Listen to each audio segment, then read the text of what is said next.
Oily oily চিকেনটা রসিয়ে কষিয়ে খাওয়ার যে ব্যাপারটা আর কি। চিকেন তো বাড়িতে প্রতি সপ্তাহেই রান্না হয়, কিন্তু এই যে রসিয়ে কষিয়ে খাওয়ার ব্যাপারটা, এটা আর প্রতি সপ্তাহে হয় না। হয় ওই পাতলা ট্যালট্যালে ঝোল, না হলে হয়তো মিডিয়াম একটু ঝোল। কিন্তু এই কষা খাওয়ার যে মজাটা কি মারাত্মক, বলে বোঝানো যাবে না। আর আজকের রান্নাটা আবার আমার বড়বাবু করছে।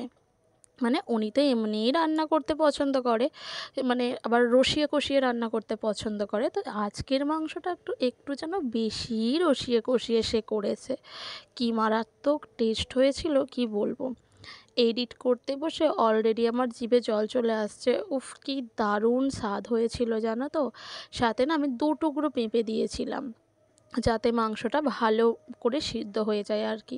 আর রান্নাটা খুব সুন্দর হয়েছিল। আমি কিন্তু এত ভালো চিকেন রান্না করতে পারি না। তোমরা কেমন পারো কমেন্ট করে জানিও।